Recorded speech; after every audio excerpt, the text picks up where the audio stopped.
Okay, let's dive right in. We're going to break down one of the absolute cornerstones of my entire philosophy, the triphasic training model. And we're going to get really specific, focusing on what I call the above 80% mesocycle. You see, this isn't just about making people stronger. This is the exact protocol I use to build truly elite, game-changing strength. So, I want you to picture this, because I know every single one of you has been here.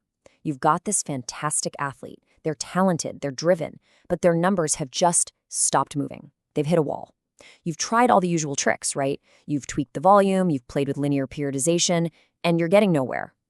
That exact problem, that frustrating plateau, is precisely what this system was engineered to obliterate. All right, here's our game plan. First, we're going to tackle the problem head-on, how to actually break that plateau. Then, we'll deconstruct the model into its 3 fundamental building blocks. After that, we get our hands dirty, we'll learn to decode the workout sheet so it makes perfect sense, and then look at a really advanced application with the French contrast method. Finally, we'll do a quick knowledge check to make sure these ideas stick, and I'll leave you with the 5 core principles that you absolutely have to remember. Let's get to it. Look, smashing through a genuine strength plateau means you have to think beyond just adding more plates to the barbell. It's not enough. We have to become surgeons of the lift itself. Triphasic training gives us the scalpel. It's a framework that lets us systematically isolate and then overload each distinct phase of muscle action, the eccentric, the isometric, and the concentric, because it's in those phases that we find the hidden weak links in an athlete's kinetic chain. So the heart of this mesocycle is a 6-week progression, and it's built on 3 distinct 2-week training blocks. Each one of these blocks is meticulously programmed to hammer a very specific muscular action. First, we spend 2 weeks mastering the eccentric phase, the lowering of the weight. Then we spend 2 weeks on the isometric hold. And finally, we finish with 2 weeks on the concentric contraction, the actual lift. Now, let's get into the exact numbers. Okay, you really need to pay close attention to the details here. In that first eccentric block, notice how we're waving the stimulus within the week itself. On Monday, our medium intensity day, the athlete is doing a 5 to 6 second eccentric at a pretty heavy 82 to 87% of their 1-rep max. But then on Friday, our higher volume day, we actually increase the time under tension to 6 to 7 seconds, even while we drop the load a bit. We then apply that same kind of targeted stress to the isometric and concentric blocks. This is what I mean by precision programming. It's not just lifting, it's targeted adaptation. So a critical point here is what we don't do. You'll see that Wednesday, our high-intensity day where we're pushing loads between 90 and 97%, has no special eccentric or isometric focus. It is always reactive. Why? 2 huge reasons: safety and performance. When an athlete has a near maximal load on their back, the last thing I want them thinking about is a slow descent or a pause. It distracts from the main goal, generating maximum force, and frankly, it can be really dangerous. So on Wednesdays, there is only one cue: move that weight as violently and as fast as you possibly can. And this table really lays it all out. It shows you exactly how we drive adaptation week after week with an undulating model. Just look at how the intensity waves throughout the week.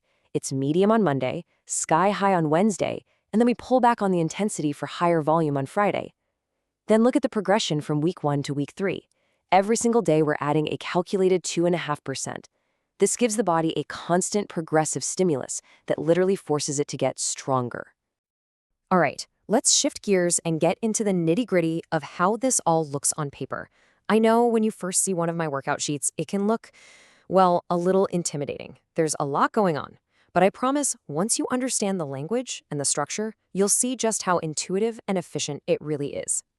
The absolute first key to unlocking this is the 4-digit tempo code. Every single lift has one. The first number, that's your eccentric phase in seconds. The second is any isometric pause. The third is the concentric phase, and a 0 here is super important. It always means reactive, or as fast as humanly possible.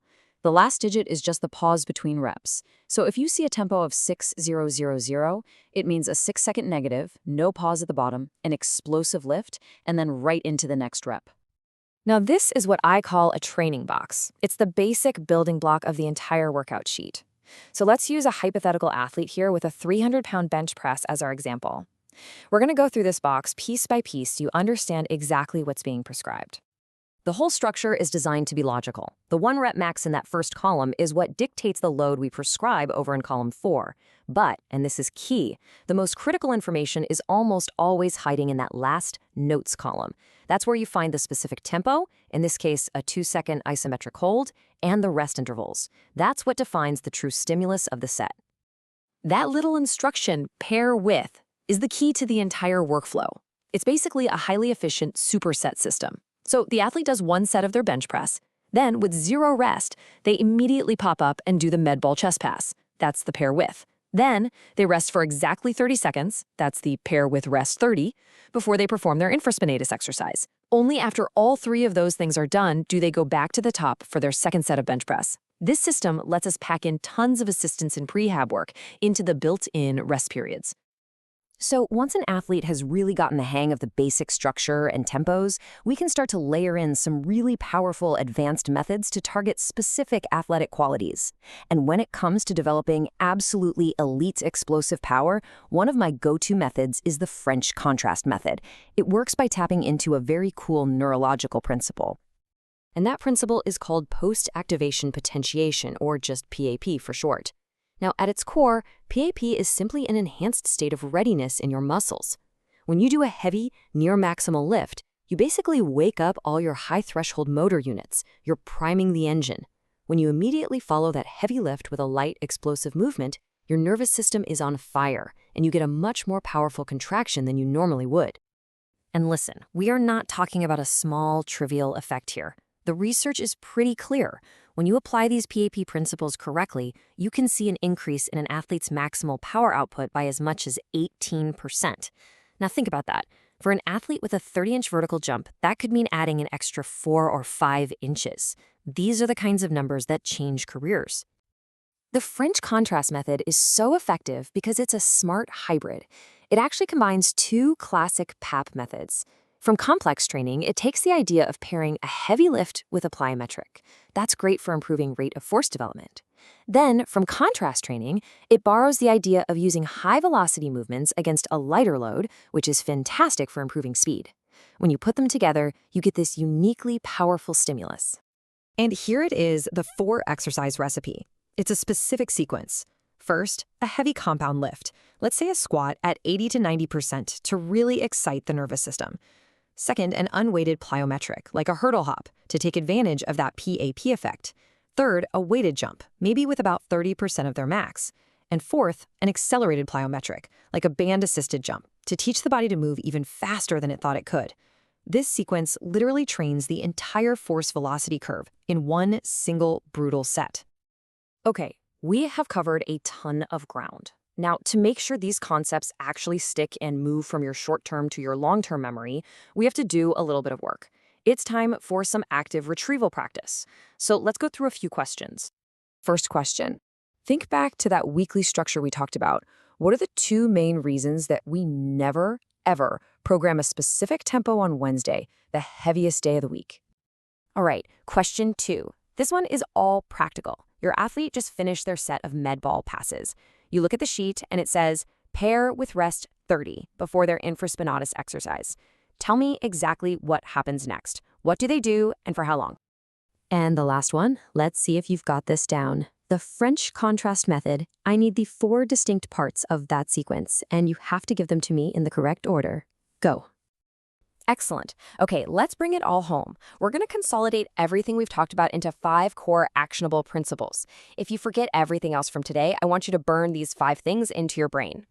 Number 1, isolate the muscle actions. Structure your training in those eccentric, isometric, and concentric blocks.